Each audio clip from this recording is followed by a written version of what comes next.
All right, everyone, let's get started. Thank you so much for joining us today. I'm Ellen Morehouse, the Communications Director here at the Women's Funding Network, and I'm so proud to have joined our planning committee for this year's Women Funded 2021. It has been such an incredible day to be in community with all of you. So we are so excited y'all are joining us today from across the United States and across the world. And we're looking forward to some more stellar content and meaningful conversations this afternoon in our concurrent session. So without further ado, let's get started. Our session is Pink Shackles, Locking Down and Freeing Up Girls, and I will let our speakers take it from here. I see Talia actually just had some video issues, and we got Leslie calling in from Juarez, Mexico. So please bear with us through any technical issues. We hope you enjoy our conversation today. Hi, Leslie. Hi. So glad to see you. And what an honor to be joining you from the Mexico side of the border. I just have to say very briefly that I've had very little electricity. And while I usually would much prefer to be in person since I have no hot water, it's probably a good thing after 4 days to be virtual. So Talia Mole, who you may have difficulty seeing, is joining us. And just be aware that the internet may be sketchy, so don't be alarmed. We will fix it one way or another. And just to go back to where I am before the introduction, I'm here informally, kind of slipping about, trying to watch what's happening. And this morning I watched a family or an adult group drop 2 young children who looked maybe between 11 and 12 off alone. So Talia and I talk a lot about how important it is to see it, be it, feel it, touch it, converse, real participatory work and research. So just to say that, my name is Leslie Acoca, MA, MFT. I'm president of National Girls Health and Justice Institute. And along with the Children's Hospital of Philadelphia, who really helped with the medical end, I developed the only medical and trauma screen that is can be used for intake for 11 to 17-year-old girls entering detention across the United States. I also am writing a book that I would love this group's help finishing and getting published, called Pink Shackles, the Locking Down and Freeing Up of American and Girls in ICE. And I wrote the proposal, but I feel so strongly about newly arrived girls that I decided to add that part. Just to say a little bit about my own background, I was telling Talia so strange, when I crossed over the border a few days ago, I started to cry. And I wasn't exactly sure why, but I am a first generation immigrant. And perhaps I was remembering coming off literally a boat in New York City when I was 6. And for some reason, I don't know why they did it so quickly, but I was rushed off to immigration court with all these giant humans and me from another country who'd never been in a big city, and took the Pledge of Allegiance. And I had that same sort of, I was lucky to be with my family. 200,000 children are unaccompanied just this year. So, my experience is far less stressful than theirs, but certainly that adds to my experience.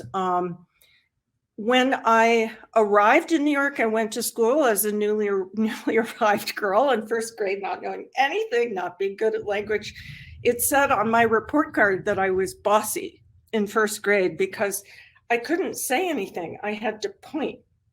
And somehow, maybe that did me good and stood with me.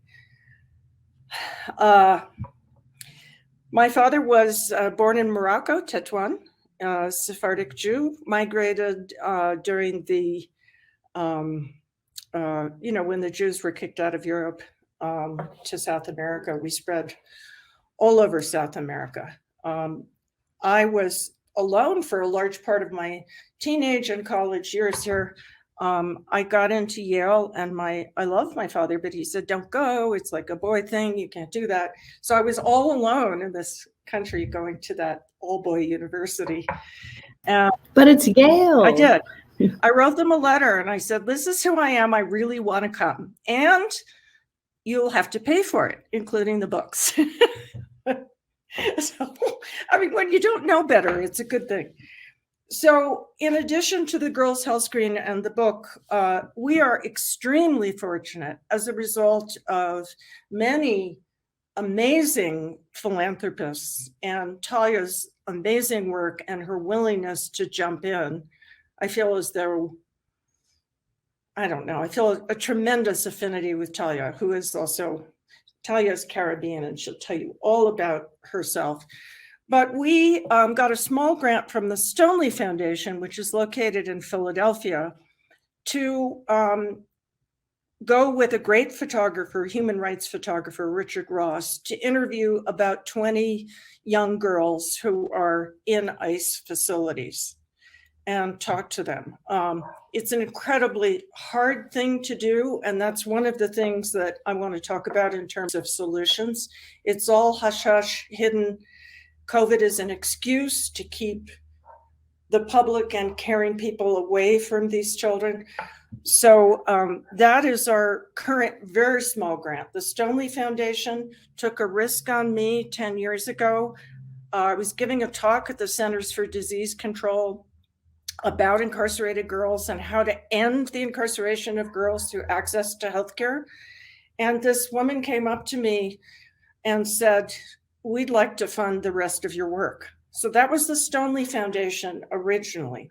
But right now, since I've been really seeking out, and Talia and I have been seeking out, really focusing on migrant girls in particular, in addition to incarcerated girls in this country, there's very little funding. So for funders who are listening, there's a huge opportunity to jump in and listen to really, really hidden girls. So I'll give you a little bit of background on the project. Bear with me. Well, Leslie, let's actually just introduce Talia. Hi, how are you? I was like, we'll say hello, and then we can dive right in. I can see you now. Talia? Hi. Yes, thank you for having me here. So my name is Talia Mole, and I am, like Leslie, an MFT, MHC, PhD. And for the last few years, 7-8 years, I've been dedicating my time to working on motherhood issues within marginalized populations, specifically the LGBT population in Miami. I'm located right now in Florida, Miami, Florida, and the house ballroom community in New York City. And a lot of my work deals, of course, with pushing back and presenting interventions to oppressive systems. But also identity, and just sitting with how identity is formed, and how, especially within marginalized populations, we have the ability to negotiate, and say, okay, these are sort of the categories that we've been thrusted into, and some of those don't fit, so I'm going to get rid of them. Some of those do. So just the process of becoming oneself. And yeah, Leslie and I of course, I can't, even though this is what I've been working on for so long, everything is tied together. All of our conflicts that we are witnessing at this moment is in the United States and in the world. Of course, we can find the link that unites them all. And so as an immigrant myself, my whole family are immigrants. I am Caribbean. I was born in the Dominican Republic. My mom and my mother's family is Cuban, exiled Cubans. So this idea of sort of being in translation at the border is, of course, appealing to me, not just because I've lived it, but also because I feel that there's a need to serve as, how do you say that in English? A bullhorn? Is it the la Say it in bocina? Spanish, La too. bocina, you know, but I think it's the bullhorn. If I have the opportunity, because I've traveled into these through different disciplines and different spheres, you know, I have the privilege to give myself as the bullhorn into these spaces. So I'm very excited to be working with these young people, young girls, and enter as a participant as well, because, you know, I can add my own story to this and hopefully be of service to them as the la vocera. La vocera. Well, Talia, so nice to meet you. I will let you two take it from here. You'll see me leave the screen, but I'm here. So if you need anything, you just give me a shout. Thank I'm you. So excited. Thank you so much, Ellen. Good luck. And Talia, I'm so happy I can see you. Don't move. Great, I won't.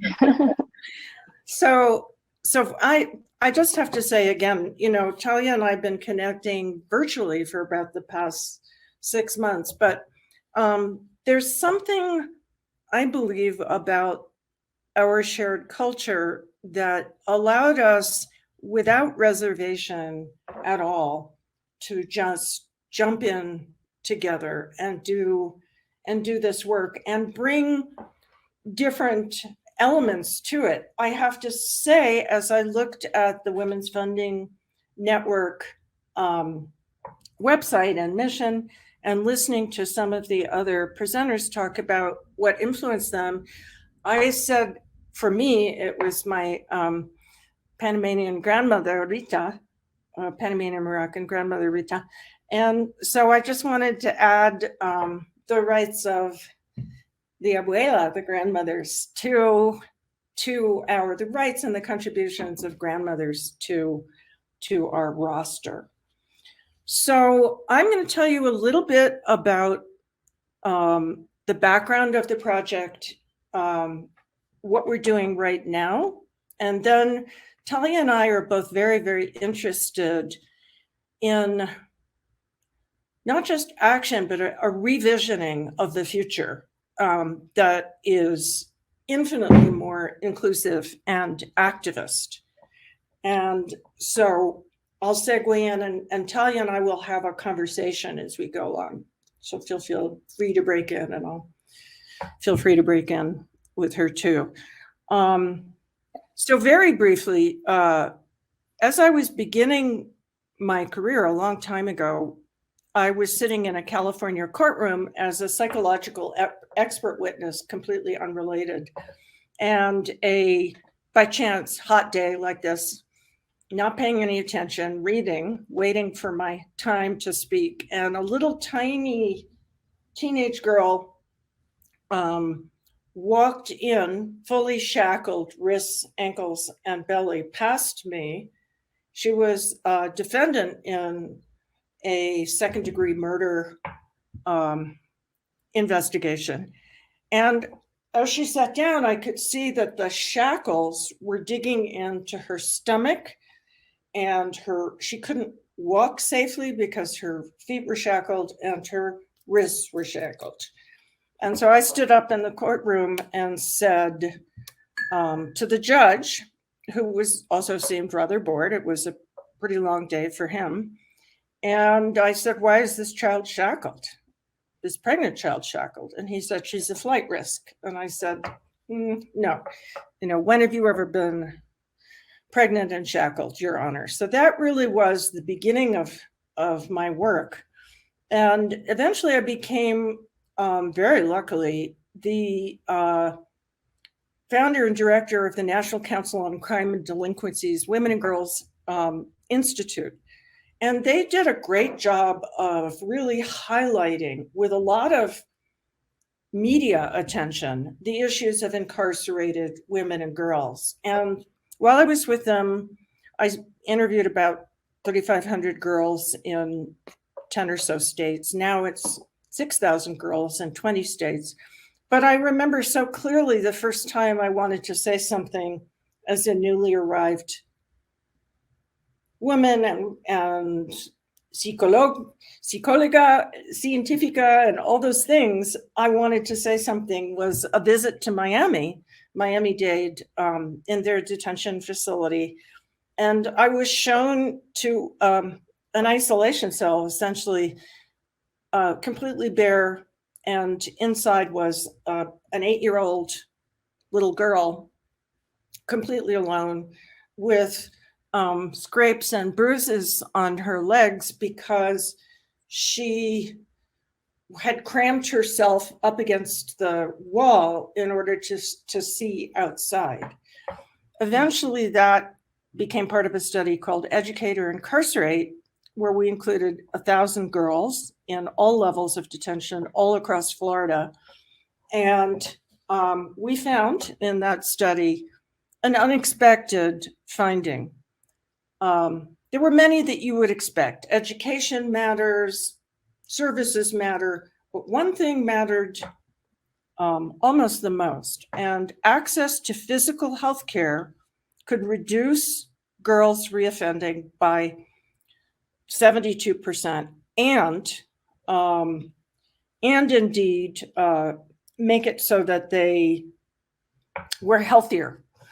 So I won't get into all the gory technical details of what's called the inmate exclusion, but at some point I would like to make it understood to the general population that one of America's dirtiest secrets is that under Medicaid law, 1965 Medicaid law, every adult and child, whether they're 6 years old, and several states have incarcerated 6-year-olds in the United States,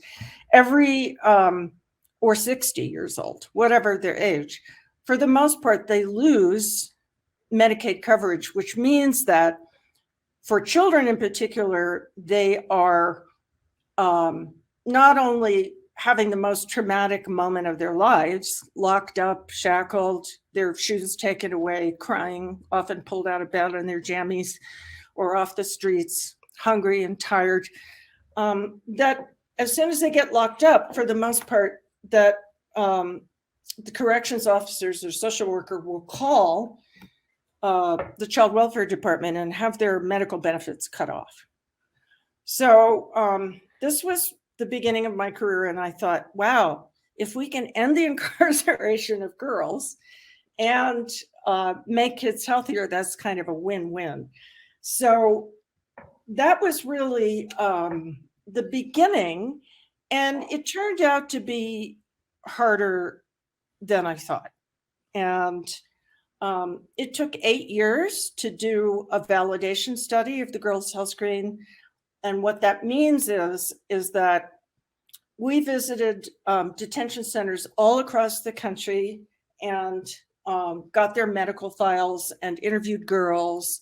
And then we trained the detention center doctors and nurses to do our physical, so that when girls answered the girls' health screen, it's self-report now on multiple platforms, a doctor in the validation study would check up and say, yes, if a girl says she's been sexually assaulted, then indeed medical data shows that she has.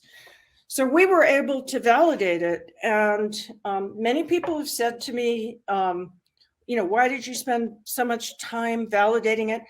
Because when physicians, whether they're ICE physicians or detention physicians or prison or jail physicians, when somebody says to me, oh, this girl answered this question, that she was exposed to TB or she was sexually assaulted or she, is hopeless and has suicidal ideation, they say that can't be true. We can deal with that later. It actually is true. That's the point of a validation study. So that when you put these questionnaires into these facilities, they are required under the 8th Amendment of the Constitution to deal with it. And in ICE and in incarcerated settings all over the world, but particularly here is Mexico. In the United States, really we haven't wanted, it's don't ask, don't treat, but it's life-threatening. I mean, there are kids who come into detention with severe diabetes, drug overdoses, all kinds of serious mental health problems, all kinds of things that indeed do not get the help that they need because they're invisible. And most invisible of all are the girls. So I'm just going to set a little bit of a data stage for you so that you can see the scale of this project and the scale of the problem. So, and I can't see you because I can't see the responses. So I don't know if people realize that between 1980 and 2019, the number of incarcerated women and girls jumped by 775%. It's worse for women because many juveniles juvenile justice is too expensive. It costs $300,000 a year to incarcerate one girl in California. So they're figuring out that it's pretty expensive in human terms as well as in financial terms, but it's still a lot. I mean, 264,000 girls between 11 and 17 were arrested in 2019. And not too much different in 2020. There was stuff in the media about, rates will be lowered because of COVID and congregate settings are really dangerous. It happened for about a month, and then the rates went back up, which is pretty disturbing. You probably read the stories about the girl in Michigan, the 15-year-old who was incarcerated for months because she refused to do her online homework because she had ADHD. She was pulled fully shackled during the height of COVID into a courtroom with lots of other people and redressed. The judge got angry with her. She went to all kinds of restrictive environments, including a cell and a facility with lots of other kids. We all know how dangerous it is for people to be together in COVID. So we've heard those stories and I see them. And in a state like California, when we talk about solutions, they're very complicated, but they can be done. In California, even though the number, and Florida too, even though the number of incarcerated juveniles, boys and girls, has gone down, they've kept the number of correctional officers the same. So the kids who are entering these facilities are the ones with the most the girls with the most serious mental health problems. And you had a lot of angry, stressed correctional officers who don't know what to do. So they're pepper spraying them. And there was a story out of California where a girl, they have these things called turtle suits, which are basically full body restraints, where children are put into full body restraints. So I'm not doing like, the woe is me tour. I'm saying that this is still happening. And while the numbers on the juvenile side are a little better, they're still not great. And while many states say that we don't shackle pregnant girls and women, 1,120 girls were shackled during COVID during the last year while pregnant. So it's just not true. And as a Latina, and I do call myself Latina, I'm not comfortable with Latinx because I'm Panameña. And so that makes me feel more comfortable. Incarcerated Latinas are 9 times more likely to die early, which is a pretty stunning data point, I think.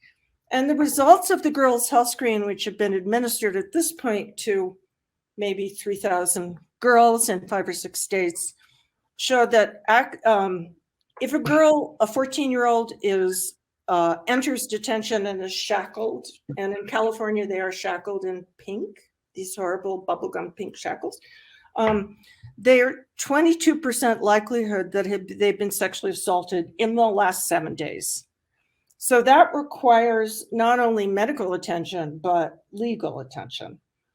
Over 4,000 teens have tested positive for COVID in 34 states since that whole horrible health hazard began.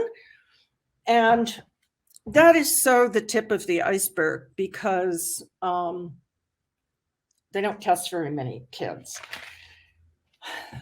So one of my goals today is to do something that is a little bit radical, which is to sort of blend the life experiences and legal experiences and health experiences of high-risk girls in the United States, particularly detained and foster care girls, with girls in ICE.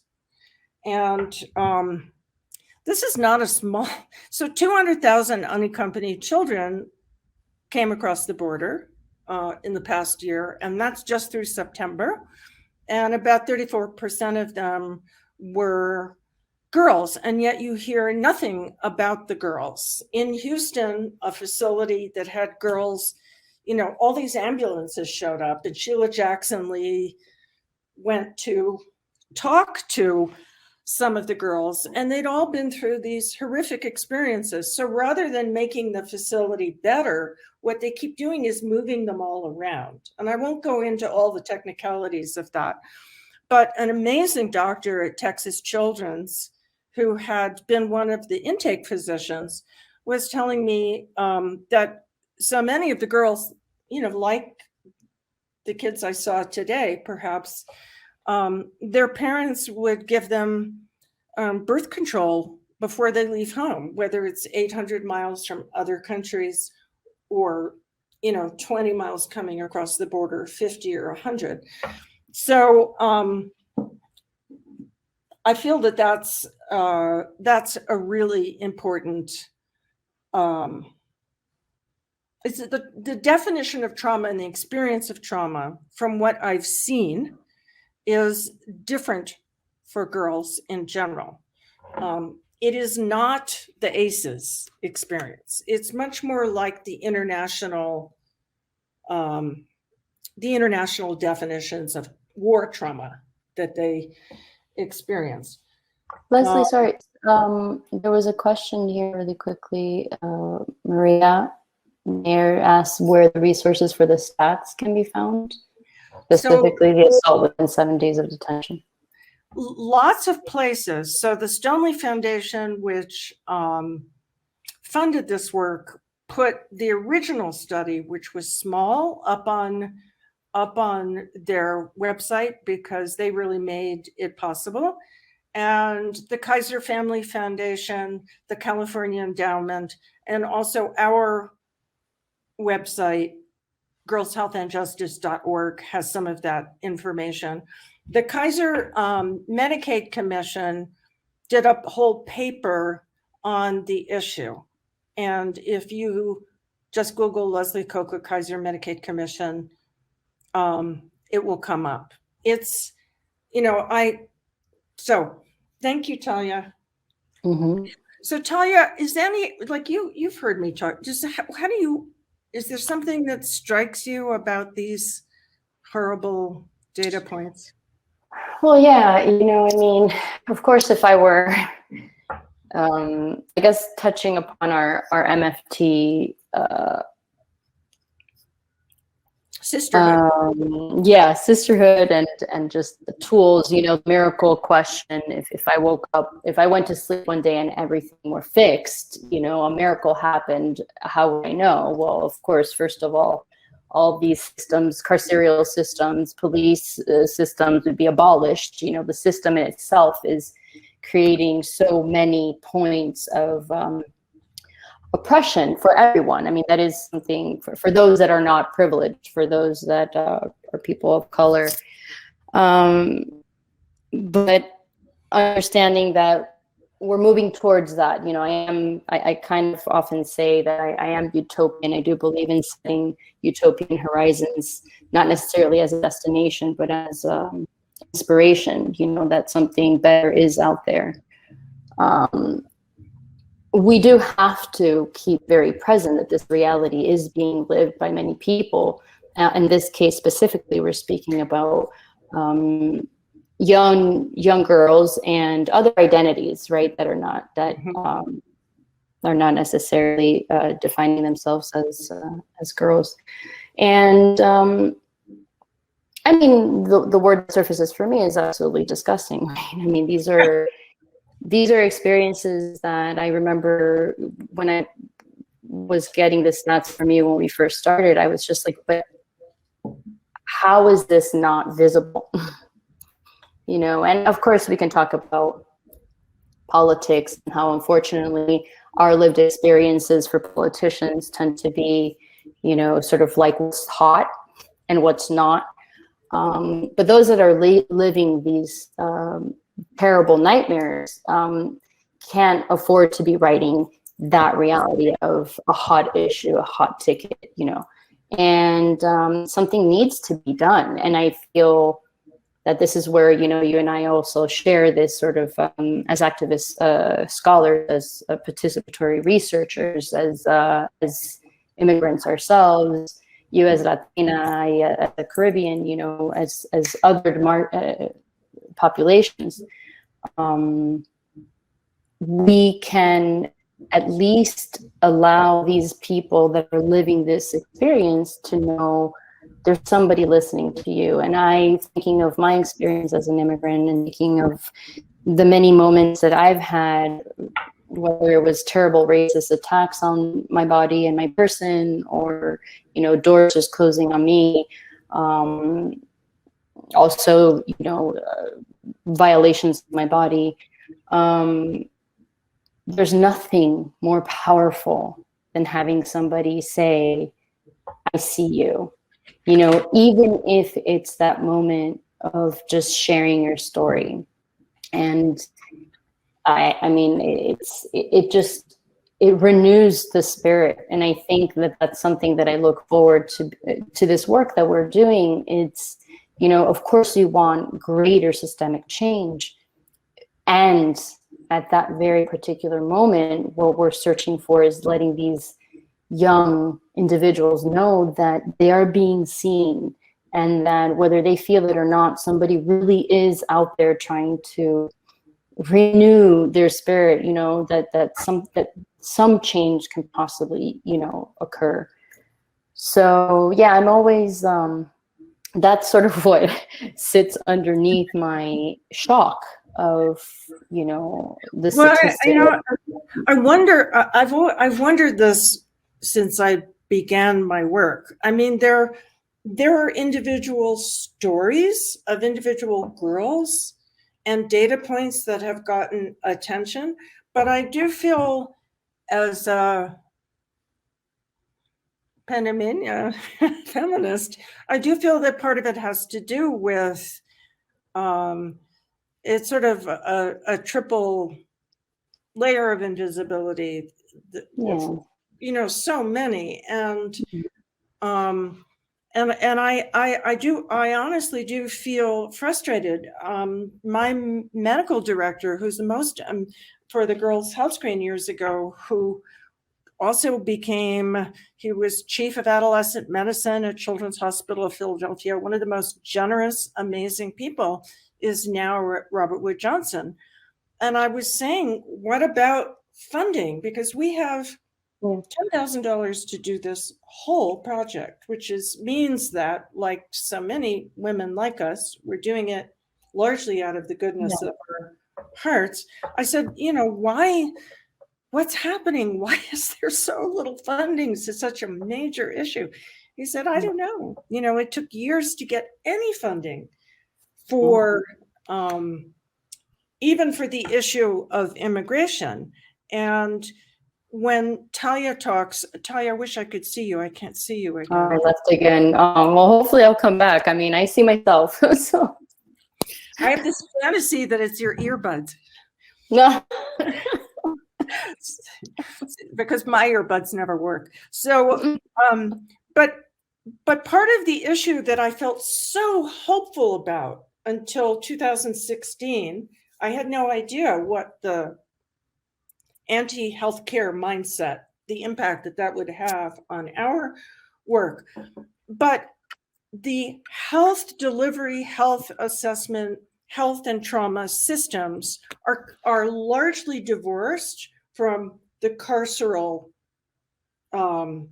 world, the carceral research, all that world. It's very divorced. And so I've had to work both with lawyers and physicians. And I have to say, for this project, it's really the physicians, the pediatricians, once again, who are stepping up. I mean, these are people who in this era, the head of UCLA's pediatric department, Children's Hospital of Texas, these are people who are phenomenally busy right now, and they want to collaborate. We just don't have the same kind of platform that I had when I was part of National Council on Crime and Delinquency. In terms of funders, the women's funding world has not, well, Stoneleigh it's been run by 3 women. They've taken a risk on this work right from the beginning. But I really want to advocate for a health solution to incarceration and the isolation of newly arrived girls from the world that they enter. When we say unaccompanied minors, we have this picture of children alone. And they are alone. Some of them come 800 miles alone. In my country, Panama, to go through the Darien jungle is one of the most dangerous journeys possible globally, and they do it. But most 85% of the children who come have somebody who could receive them, but they have been so traumatized and so medically maltreated and underserved along the way and before through poverty that they really do need medical help. And that's one of the things that the doctors say, is that if we're going to let these kids in, which we are, and we have, and we should, we've got to identify and really treat their health issues and understand them better. I mean, there's real trauma treatment in multiple languages for children that could be activated. And, I'm hoping that that will happen in multiple countries, but I don't have that power. I can only observe in Mexico. And I have to say, being in Mexico right now on the border, I try to look at it from the point of view of somebody trying to, as I did to get here, to cross it by land.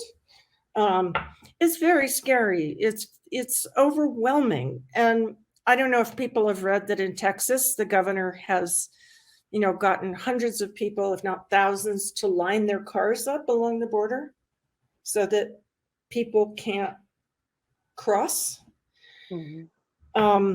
So I think it's a worthy issue to look at combining health justice in the United States with health justice for newly arrived youth.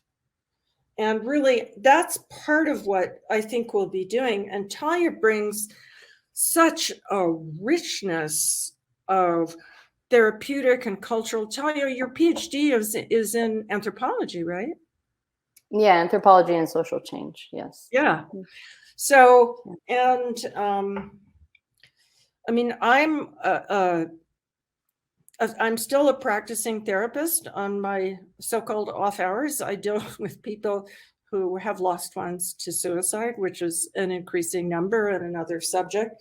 But it does touch on the fact that 11% of the incarcerated girls in the United States have had an immediate death of a loved one recently, like somebody close, like a parent, sister, brother. We've heard that. I mean, we've had more attention to that through the horrors of the past year, but less attention in the the Latina community. You don't really hear that much about it, even though femicide, the killing of women and girls, is, massively serious. And I feel equally strongly about indigenous populations. I have to say, I have come across some 3 or 4 indigenous language speakers since I've been here over the past few days, and I don't understand the languages, which must make it even harder for them. I'm not that great in Spanish, and when I get panicked here and I have to ask for help and ask for guidance, I'm stressed and I'm not breathing well, and I have to, think through language issues and cultural issues to get through. So imagine what it's like as a young child. Part of what really spurred me to get this grant from Stoneleigh to request it is that so little attention. I mean, congressional women have been saying for the past 2 years, where are the girls? No one knows. I mean, they're really hidden, even though they're, almost 40% of the kids who are locked up. And I really feel that transparency we need to demand it.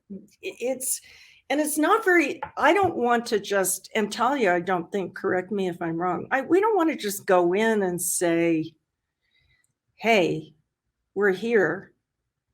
We want to spend some real time with the kids the way. Yeah, absolutely. I mean, again, this is not about, we're not going to observe. This is something that as a foundation in anthropology and social change calls to me is you're not this observe a person from the outside that goes and observes, because this also happens to be a social issue that we participate in. We go to participate, we enter into these spaces to have dialogue and conversations with people in these positions, which require relationship building and forming, and you don't do that in a day. And because of what you mentioned, Leslie, the language barrier, yes, I speak very fluent Spanish, but I'm also extremely versed on the fact that there are hundreds of indigenous languages in Latin America, and I don't know them. We're not this monolith, this is another reason why I particularly don't use the Latinx marker, if you will, identity marker. I like to say Caribbean and then specify the Caribbean islands I'm from, just to make it specific, because of this sort of just the idea of collapsing everyone that might be from Latin America and the Spanish Caribbean, to just collapse us as Hispanics and Latinos. So anyway, with that said, of course, there's so many different cultures and languages, and the only way to be able to find a common ground is by understanding the culture, building a relationship, and hopefully creating a language where we can meet in the middle. When we go, what we have planned, as far as entering into these spaces to build relationships, it would be, I would start with Spanish, of course, because this is what I know. But being very cognizant of the fact that I need to understand the culture, because that's the thing with translation. As somebody that is always living in translation, translation is not just finding the equivalent code for a word, for a code, right? So sometimes it takes more than that, sometimes there are no translations, for particular experiences, words, etc. So you have to have a dialogue, and the dialogue needs to be flowered with history. History not just of the person themselves, but history of the culture that they bring. Yes. Yeah. So yeah, and that takes time.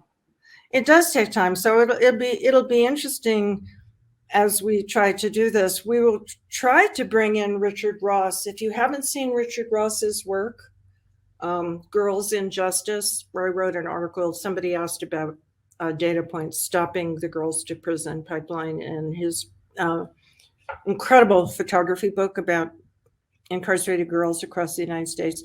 Then he's an amazing photographer. It would be interesting. It's hard enough for us to get in. I mean, I hope that we can have images. I would have liked to have included a couple of the people that I've met in Juarez since I've been here, but I don't have permission and I don't want to legally put them at risk. So it's tricky, but it was tricky getting to interview thousands of girls in United States facilities. It shouldn't be that hard anymore. That COVID should not be an excuse.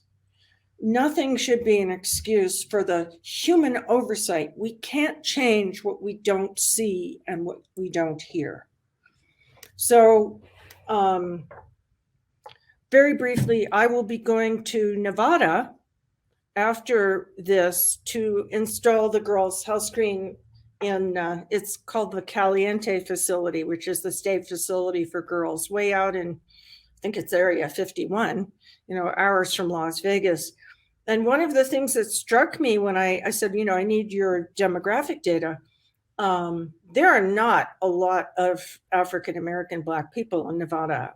And the majority of the girls who are in that facility are Indigenous or Black. And, I want to find out why, because it makes no sense on the surface. So again, when you, I guess my orientation is to tell the story of these worlds, incarceration and ICE, with a whole brain. I want the data so that I can prove it and so that I can describe the scale. And then I want the heart and the conversation, what Talia's talking about with participatory research. Really, and it's not even just, it's really joining with other people and sharing. And Exactly. That's how something like the girls' health screen happened. It wasn't because I had this scientific notion. It was because we spoke to thousands of girls and we heard what they told us. And we need to do the same thing with these girls. And The View is not a news story. The view for changing the carceral state in this country is if you identify health and trauma problems and you treat them, which if you don't, you will be sued, like the state of California. The Supreme Court said they couldn't, they had to do something. They didn't, but at least they got in trouble. If you treat those problems, then the rate of incarceration for women and girls goes down even further. It's already low, but we're not lower, not low, lower than it was 10 years ago.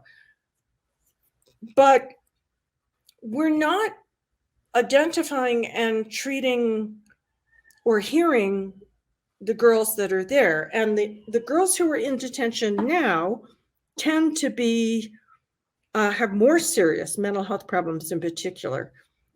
Very briefly, I'll give you an example of a success that happened in Florida after the study Educate or Incarcerate, which we did with the Pace Center for Girls and this wonderful foundation that only grants to people that Jesse DuPont knew, the Jesse Paul DuPont Foundation.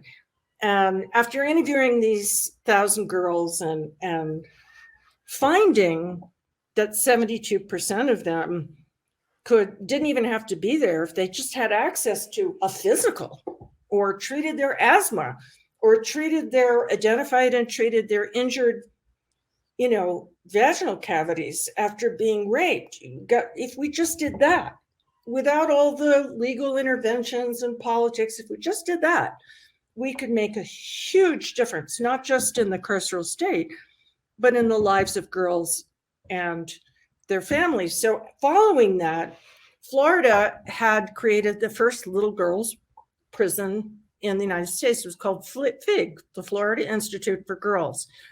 And it was run by a private facility and had 100 or so of the most mentally ill children ever, girls. It has built like a giant prison facility with barbed wire and armed guards and all that.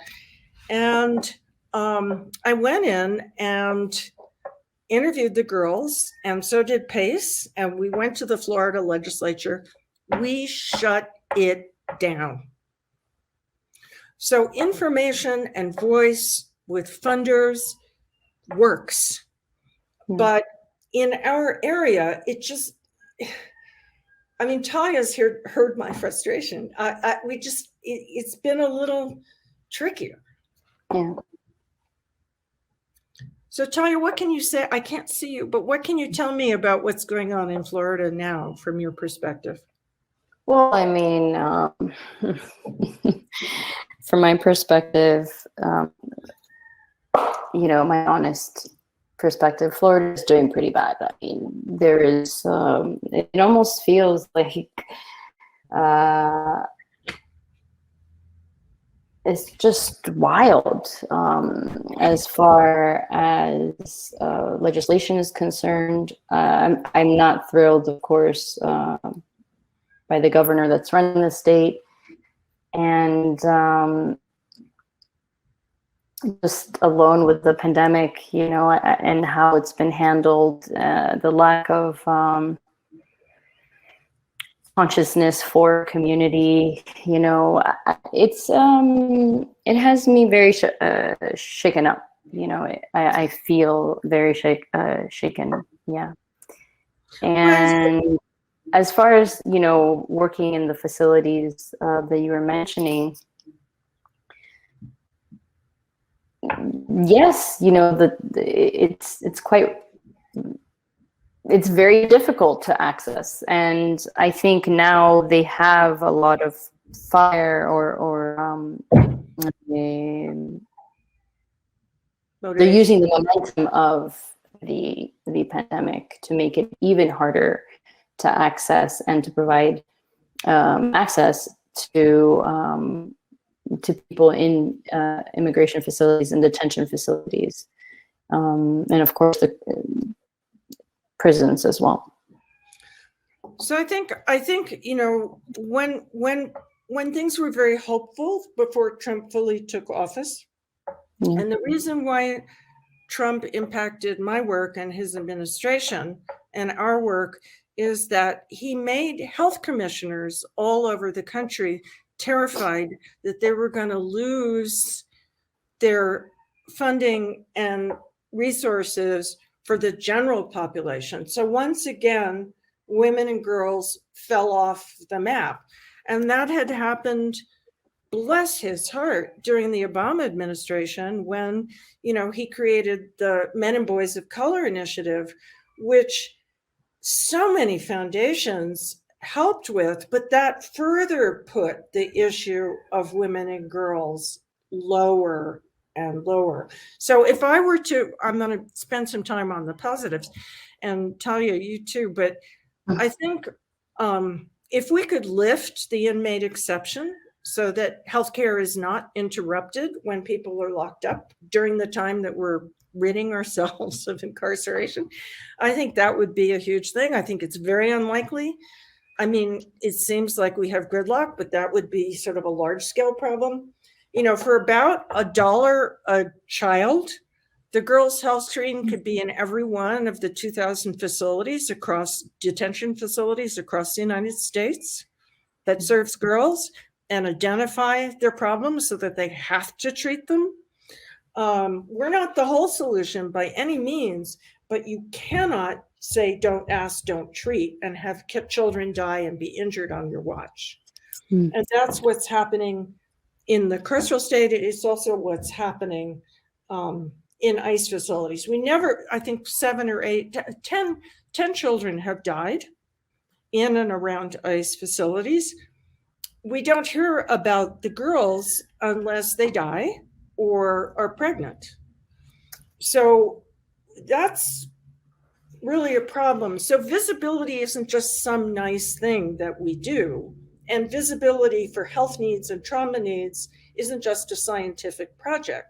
It's the difference, it's life and death for some kids. It's with COVID, it can have huge impact on their families and their communities and a variety of other health issues. And also the millions that we're spending on ruining children's lives is very problematic. And I won't even go into the whole reproductive care aspect of it, but these are doable. $10 a child, and we could identify and get a medical standard that has to be adhered to into these facilities. And even if that didn't happen, the worst that would happen is they would be listening to them and getting the word out. And by the way, in California, in our research, 2/3 of the girls are Latina, the broad range of Latina. Interestingly, in a rural California county, San Joaquin, almost 1/3 of the girls who were detained didn't identify with a gender. They were gender fluid. And yet after they were there for a couple of weeks, they stopped identifying as gender fluid. The reason why we're doing the girls' health screen in Nevada is that there's the Rape Elimination Act, PREA. That's a very nice idea, but there's no way to really measure it and prove it in court.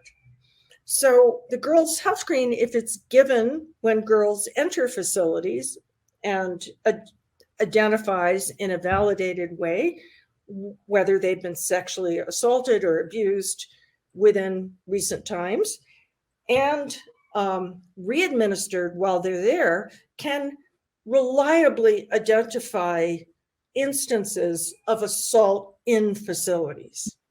So all of that stuff is pretty simple, yeah.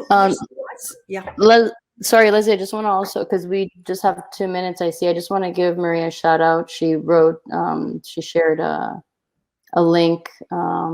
She's here in Miami. And Women's Fund in Miami, and she's collaborated with PACE and other girls, or other girls organizations. So I don't know if you're able to see it. I know because of the connection. Yeah, I just wanted to point that out. So I don't know how this platform works after we hang up with each other. I didn't want you to lose that. So I want to say to you, is it Maria? Maria, yeah. So for you, we've been talking to LaWanda Revere and the center up in Jacksonville, and Roy Miller, and also your public defender in Carlos Martinez, who I think I met, and he's really looking at a whole juvenile justice reorganization. And we are making the case to him and to the state that that including these girls in that reorganization would be a big plus. And PACE is phenomenal. So we shared all our work with PACE. Yeah, critical work. Positives for you, Talia. What do you want? What's your wish list? Oh, well, a whole new world. A whole new world. So we I think I'm not sure how this goes now, but we are at 5 o'clock, and I'm not sure how we want to close. Just thank you to everyone that has that was watching us and for sharing this space with us. It's quite interesting because I can't see anyone, yes. So I hopefully you all took a good nugget from this. I don't know how you want to close, Leslie, and I don't know if you can see me still, but I'm here with you. So Well, I can see you finally at the end. So, Oh, okay. so I'm not- thanks to the Women's Fund and all the participants. Please, Maria, follow up with us. I think Miami is our Florida is our main focal point right at the minute. And this is a very, very hopeful. Working with health and justice is an incredibly hopeful, real, measurable intervention and social change. I mean, if we could just put health together with trouble, Yeah. we would have that better world. So, and thank you, Talia. What an enormous pleasure to be with Thank you. you, Leslie. I always like sharing space with you. You're awesome. Thank you. Thank you, everyone. Yeah. Thanks. Do we leave? Yeah. I think, connect with you both. Oh, yeah. Thank you, Maria. I guess we do. I guess we just press leave. So. Too bad. Yeah. 1, 2, 3. I'm going to go leave. Okay. Me too. Bye-bye. Bye.